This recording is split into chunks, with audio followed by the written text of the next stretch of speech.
반갑습니다. 9월 29일 월요일 아침 시간입니다. 자, 지난주 뉴욕 증시는 상승 마감이 됐습니다. 계속 떨어지다가 그래도 상승적으로 마감이 돼서 좀 다행이지 않나 생각합니다. 일단은 다우지수가 올라옴에 따라서 전체적인 분위기가 또 개선될 수 있지 않을까 생각합니다. 지난 주말에 우리 증시가 좀 많이 하락을 했는데 그래도 이런 정도 분위기라면 조금 올라갈 수 있지 않을까? 라는 식의 느낌을 조금 가져볼 수 있을 것 같습니다. 다만 이제 국정자원이죠. 국가정보자원관리원 이쪽에서 발생한 화재 때문에 또 이것저것 테마가 또 움직일 가능성이 좀 있을 것 같아 보이고, 미국에서는 이 양자 컴퓨터 관련한 종목군들이 너무 급등을 해서 아이온큐 이런 거 있죠. 그래서 고평가 논란이다. 뭐 실적도 없는데 이렇게 올라가도 되냐? 네, 약간 우리나라 바이오 같은 느낌인가 봐요. 우리나라 바이오 같은 경우도 실적 없고 맨날 적자인데 기대감 때문에 주가 많이 오르잖아요. 그러니까 미국에서 양자 컴퓨터가 계속해서 주목을 받고 있다라는 거, 그런 부분들. 그 다음에 이번 주는 우리가 명절 연휴 바로 직전 주이기 때문에 변수가 좀 있습니다. 지난 주말에 발표됐었던 경제지표 이런 것들도 뭐 그다지 특이한 상이 없었기 때문에 아마 변동성과 함께 지나가는 한 주가 되지 않을까 이렇게 판단되니까 이 내용들을 한 번씩 체크하시면 좋을 것 같아요.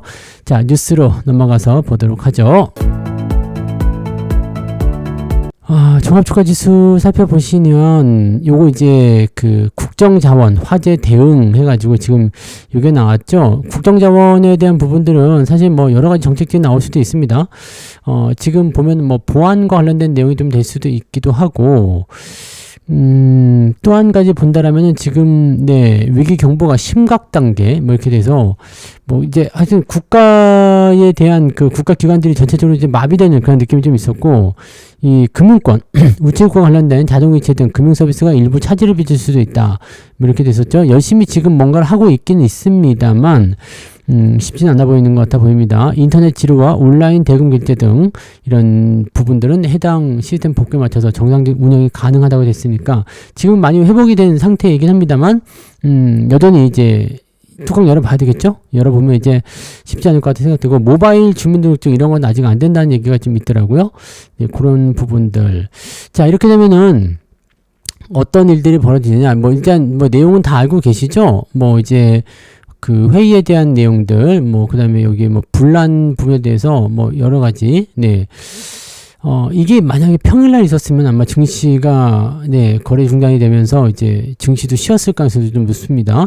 왜냐면 금융권이 마비가 되면 대체적으로 이제 주식시장을 좀 쉬어가는 경우가 많이 있거든요.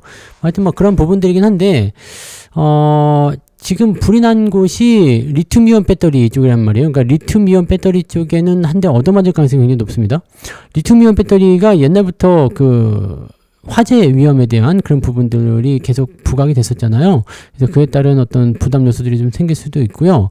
뭐 그에 따라서 여러 가지 이슈들이 좀 나타날 수 있는데, 테마줄로 본다라면 뭐 보안이라든지 데이터 센터 뭐 등등등 관련한 종목군들도 움직일 수 있겠지만, 가장 이제 주목을 받는 부분들은 이제 리튬이온 배터리를 대체할 수 있는 건 뭐냐?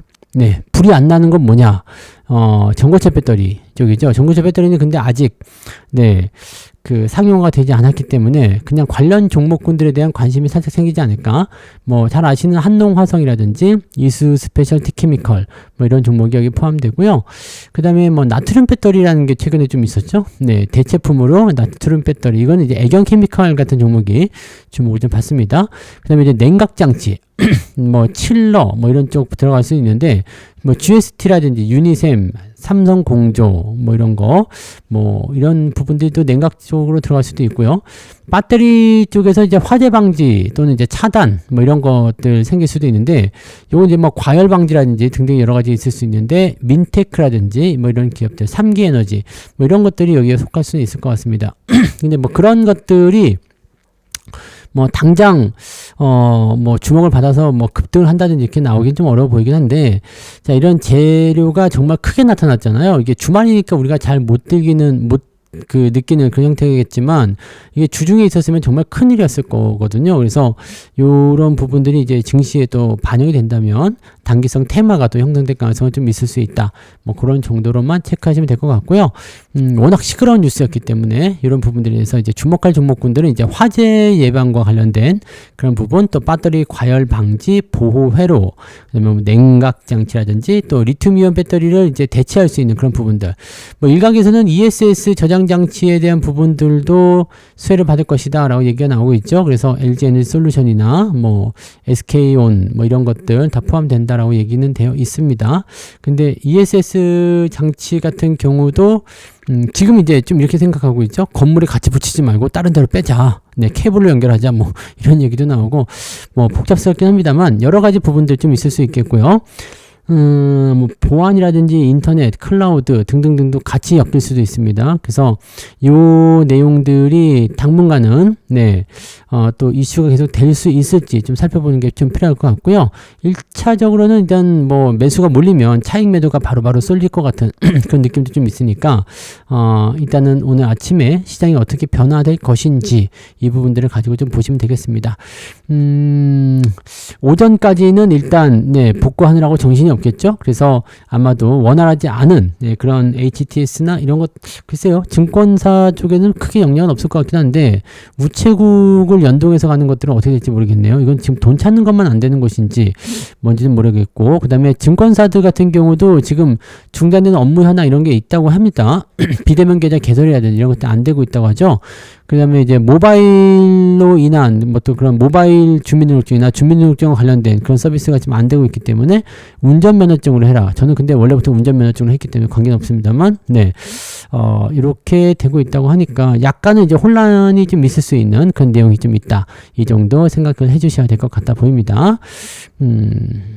일단은 화재가 안 나야 되지만 화재 나는 부분들이 조금은 애매하네요. 불장도 못 믿겠다. 3분기에 17조 원을 던지고 미국행으로 떠난 개미들. 와, 17조 원이나 팔았어요. 근데 그 중에 이제 절반 정도는 삼성전자 하이닉스였겠죠. 반도체를 엄청 팔아먹었으니까. 자, 7월 달부터 9월 26일 지난주 금요일까지 개인들은 무려 17조 6,500억을 순매도했다. 거래소가 관련 통계를 집계하기 시작한 1998년 이후 최대치다 이거죠. 한 분기에 17조 6천억을 팔아먹었다. 와, 개인들이 이렇게 팔아먹었다는 것은 아직 시장이 상투는 아니다라는 얘기가 되겠죠. 왜냐면 개인들이 엄청나게 매수가 들어오고 비트가 늘어나고 해야 되는 부분인데 그게 아니니까요.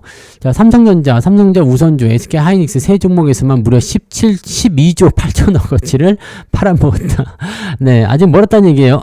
삼성전자, 우선주, 하이닉스 얘들 개인들이 다 빠져나가면 자, 이런 게 있어요. 주가가 저점까지 오고 나서 반등이 나갈 때 본점 심리라든지 약간의 수익 이런 것들이 발생하면 바로 매도를 치고 싶은 욕구가 생기거든요.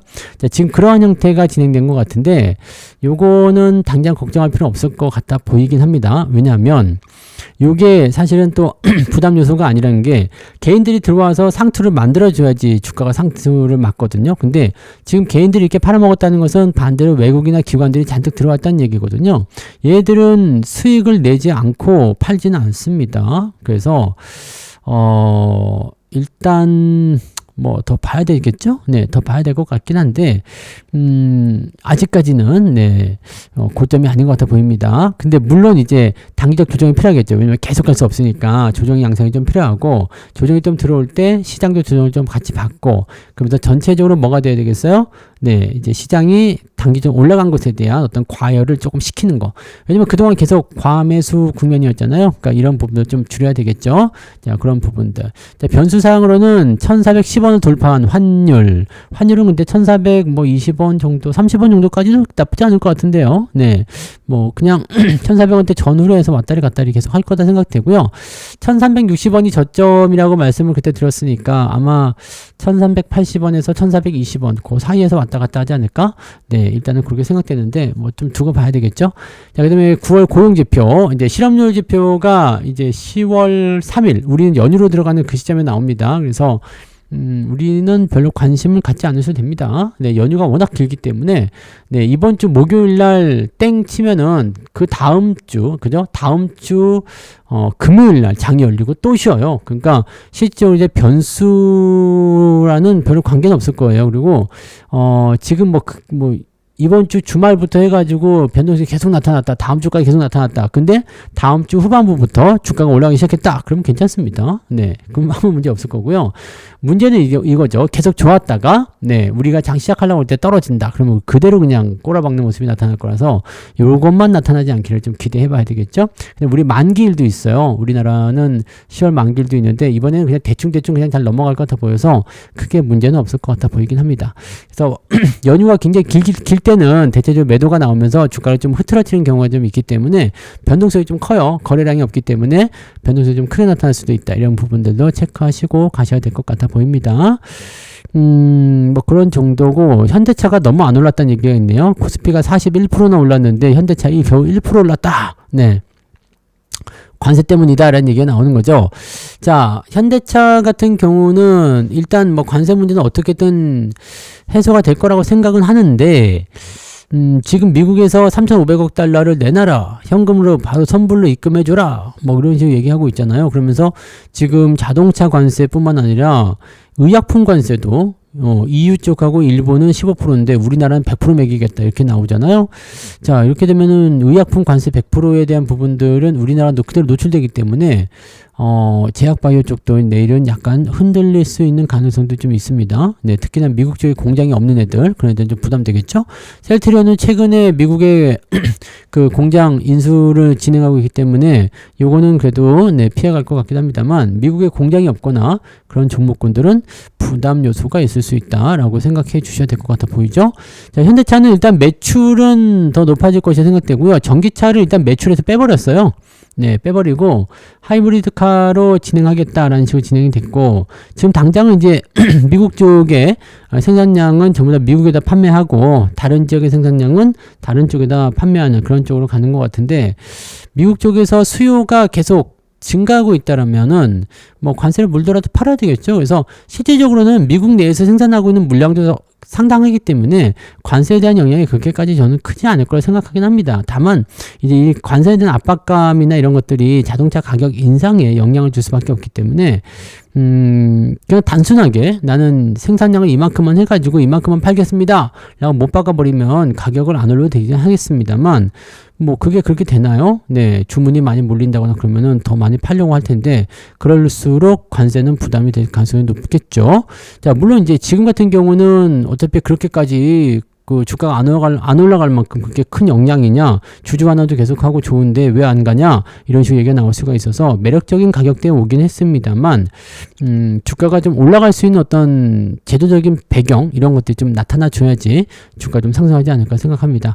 아직까지는 목표 주가를 조금 낮춰서 보는 관점도 좀 있는 것 같아서, 지금 25%에 대한 관세 부담, 그 다음에 언제 해결될지 모르는 부분들, 이런 것들이 여전히 좀 답답한 형태로 갈 수 있을 것 같아 보이긴 합니다.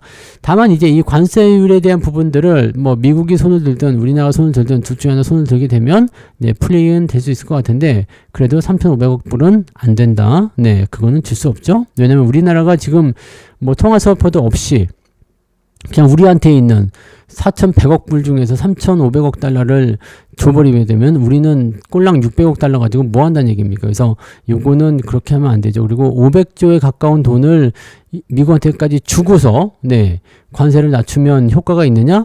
그것도 아니죠. 네, 왜냐면 관세로 얻어맞을 정도의 그런 상황이 500조에 달하지 않거든요. 그러니까 금액적으로 따지게 본다면은 굳이? 네, 그렇게까지? 라는 생각이 좀 들 수도 있거든요. 그러니까 그런 부분들도 같이 좀 살펴봐야 되겠죠. 자, 아무튼 현대차가 지금 덜 올랐기 때문에, 기대치는 많이 있는데, 이 관세 부담이라든지 이런 요소들이 주가를 조금 잡고 있다. 이 정도로 생각하셔야 될 것 같아 보입니다. 자, 증시로 돈이 들어온다는 얘기도 있네요. 예탁금 3년 8개월 만에 75조 원을 돌파했다.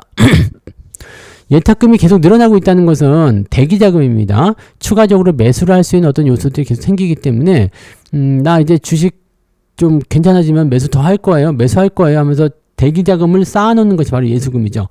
자, 이 부분들이 이제 실제로 이제 유입돼서 작전을 시작한다라고 한다라면 주가가 크게 상승할 수 있는 요소는 좀 됩니다. 그래서 이런 부분들을 한번 체크해 볼 필요는 있을 것 같아요. 그래서 현재 시점에서는 주가 조정이 나오더라도 대기 자금들이 어디서 들어오냐에 따라서 조정이 얕게 지나갈 수 있을지 아니면 깊게 들어왔다가도 급하게 튀어나갈 수 있을지 이 부분을 볼 수 있겠죠. 주가가 크게 급락할 만한 가능성은 많지 않은 상황인 것 같아 보여요. 그래서 단기적 조정은 이제 곧 단기적으로 많이 올라가서 고평가된 그런 과매수 국면을 좀 해소하기 위한 그런 형태의 움직임이 아닐까라고 생각이 좀 드네요. 그래서 지금 같은 경우에는 뭐 주식을 매도한다기보다는 그냥 유지를 좀 하시는 게 맞지 않을까 생각합니다. 62%가 급등한 아이온큐 양자컴 관련해서 요즘에 되게 시끄러워요. 성장성이 반영되었다, 과대평가다, 뭐 등등등등 여러 가지 얘기 나오고 있는데 글쎄요, 뭐 양자컴 상용화에 대해서 20년이 걸린다라는 젠슨왕 발언이 있어서 그 이후에 주가 많이 떨어졌었는데, 근데 이제 실질적으로 이제 발언을 철회하게 됐죠. 네, 발언을 철회하게 되면서 다시 올라가기 시작했고요. 자, 그 다음에 아이온큐는 양자컴계의 엔비디아가 될 것이다 라고 하면서 진행이 됐고, 뭐 이런 식입니다. 네, 이런 식이고, 양자컴퓨터 같은 경우는 일단 처리 속도가 어마무시하기 때문에 이게 현실화 되기만 한다면 대박이 터지겠죠. 그래서 일단은 긍정적이다라는 요소가 좀 될 수 있는데, 아이온큐의 매출이 명륜 진사갈비보다도 낫다. 그러네요. 네. 명륜 진사갈비보다도 매출이 안 나오는 아이온큐가, 카카오보다 시총이 크고, 시가총액이 지금 30조 원 정도 된다. 와. 참 애매하네요. 네. 그래서 근데 이런 게 명륜 진사갈비가 왜 이렇게 비교의 대상이 되는지 모르겠는데, 아무튼 그만큼 고평가됐다는 얘기겠죠. 자, 이거는 지금 바이오 쪽하고 좀 비슷한 것 같아요. 한번 터지면 대박이 날 것 같기는 한데, 지금 연구개발비나 이런 것들 천문학적으로 쏟아부어야 되기 때문에 계속해서 적자가 나올 수밖에 없는 구조. 그래서 성장성에 투자를 할 것이냐, 아니면은 도박을 할 것이냐라는 부분인데, 글쎄요, 뭐, 미래가 확실하지 않은 부분에 대해서는 일단 테마를 타고 단기적 반등이 나타날 수 있겠지만 그 이상의 포지션이 나타나기가 좀 어려운 경우도 많이 있어서 이거는 조금 주의를 조금 하시면서 가시면 어떨까 생각이 듭니다. 네, 아무튼, 네, 재밌는 비교네요. 네, 명륜 진사갈비보다도, 네, 매출이 덜 나온다. 그런 형태네요. 자, 그런 부분이 좀 있었고, 뭐, 그 외에는 뭐 특이한 건 없는 것 같은데, 네, 환율 공포감, 주가, 변동성, 뭐 이런 것들 얘기 나오고 있어요. 트럼프 3,500억 달러, 3,500억 달러, 선불. 야, 이거, 일단은, 환율은 1,400원대 이상에서 그냥 놓을 것 같으니까, 그 부분을 봐야 되고요. 3,500억 달러로 끝나는 게 아니죠. 네. 그 상무장관 그놈의 시끼가 또 와가지고 뭐 일본하고 비슷하게 5,500억 달러를 맞춰야 된다느니 뭐 돈 더 내놓으라느니 이런 이상한 얘기도 있었고요. 좀 답답합니다. 그죠? 이번에 뉴스 나온 거를 또 보니까 원전 쪽도 좀 시끄러울 것 같더라고. 원전이 50년의 그 계약이 아니라 그 양사가 합의를 통해서 계약을 50년 후에 종료할 수가 있는데 양사 중에서 합의를 하지 않으면, 네, 합의가 되지 않으면 5년씩 계속 연장된대요. 그럼 무슨 얘기냐? 웨스팅하우스가 나는 이 계약을 파기하는 걸 원하지 않아. 그러면은 그냥 계속 연장인 거야. 근데 웨스팅하우스가, 네, 계약을 종료하기를 원하겠습니까? 원하지 않겠습니까? 원하지 않겠죠. 네. 그렇게 나오면은 종신계약이다. 네. 이거 원전이 상당히 피곤할 것 같아요. 지금 체코를 제외한 유럽 전역, 일본, 그다음에 북미 지역, 거기 빼면은 사실 원전 팔아먹을 데가 있나요? 별로 없을 것 같은 느낌적인 느낌인데, 모르죠. 뭐 동남아 쪽이나 이쪽에서 또 많이 터질런지 모르겠습니다만, 야, 이거 정말 이게 하는 게 나은 건가 싶을 정도. 네. 10조 원 정도 된다고 그러죠. 원전 하는데. 근데 거기서 1조 2천억 정도를 일단 웨스팅하우스한테 줘야 된다는 거니까 뭐가 남을까 싶기도 합니다. 뭐 물론 아무것도 없는 것보다 낫겠지만은 이런 일대로 하고, 네, 돈을 못 버는 그런 상황이 좀 벌어질 수도 있을 것 같아 보이네요. 그래서 조금, 네, 부담스럽네요. 그죠? 네. 자, 아무튼 그렇고요. 자, 근데 연방정부의 셧다운 우려감 이런 것도 좀 있다고 합니다. 네, 그래서 연방정부 지금 얘네들은 어차피 셧다운 우려가 있다고 하더라도 조만간, 네, 해결됩니다. 뭐 극적 타결이니 뭐 등등등 해가지고 셧다운 되더라도 일주일 넘기지 못하더라고요. 그래서 네, 그냥, 네, 그런 식으로 보시면 되고요. 이게 지금 실업률 같은 경우는 이거 한번 볼까요? 네, 실업률 같은 경우가 지금 4.3으로 또 예상치가 나왔거든요. 이 정도면은 특별하게 문제되지 않습니다. 근데 이게 좀 좋아진다거나 이렇게 나오게 되면 그러면은 장기적인 관점에서의 금리 인하 압박이 줄어들 수 있다. 이렇게 될 수 있겠고, 경제 지표들 뭐 크게 문제될 건 없습니다. 이번 주에 경제 지표 크게 문제될 건 없고, 실업수당 청구건수가 조금 늘어나는 모습은 좀 있는데, 이거는 금리 인하 압박엔 뭐 크게 문제되지 않습니다. PC 지표 발표된 거는 그냥 적당히 발표됐어요. 크게 문제될 건 없어서, 뭐 이거 뭐 별 문제될 것 같아 보이지 않습니다. 그러니까 지표 자체가 그렇게 나쁜 상황은 아닌 것 같아 보이는데, 뭐 제조업 지표나 이런 것도 다 괜찮죠. 그래서 뭐 특별한 게 문제될 만한 부분은 없었던 것 같아 보입니다. 그래서 경제 지표가 뭐 이렇게 문제될 건 없어 보이는데, 지금 나오는 건 명절 전에 나오는 이런 이슈, 그 다음에 이 미국 연방정부에 대한 셧다운 우려감, 이거는 사실 그냥 공포감이라고 봐야 되지만 특별한 건 없을 겁니다. 그런 부분이 있고요. 그 다음에 또 작고 크게 나오는 어떤 그런 자잘한 변수들, 이런 것들이 다 나오고 있다. 관세에 대한 부분들, 뭐 의약품 관세라든지 원전의 이런 추가적으로 밝혀진 이런 계약 관계들, 그 다음에 또 데이터센터 아니죠. 그 국정자원 그쪽에 불난 거 ESS 관련해서 좀 복잡한 그런 상황이 좀 될 것 같아서, 대체적으로 이제 대형주가 좀 눌려있는 상태로 계속 간다 그러면 개별주가 튀는 그런 형태로 갈 가능성이 높아서 테마주들을 좀 주목해 봐야 되는 것 같아 보이고, 증시 자체는 등락을 거듭하면서 뭐 크게 오르거나 크게 내리지는 않겠지만, 지금 현재로서는 지난 주말에 한 방 맞은 거기 때문에 추가 하락을 통한 어떤 지지점 잡기, 이런 것들이 생각날 수도 있어요. 그래서 그런 정도로 한번 체크하시면 되겠습니다. 너무 서두르지 마시고 천천히 보면서 진행하시면 도움이 되실 것 같습니다. 자, 그래서 오늘은 여기까지 이야기 드리고요. 조금 이따가 9시에 무료 방송이 있습니다. 9시 무방에서 또 다시 한번 시작을 해보도록 하자고요. 그러면은 조금 이따가 9시 뵙겠습니다. 고맙습니다.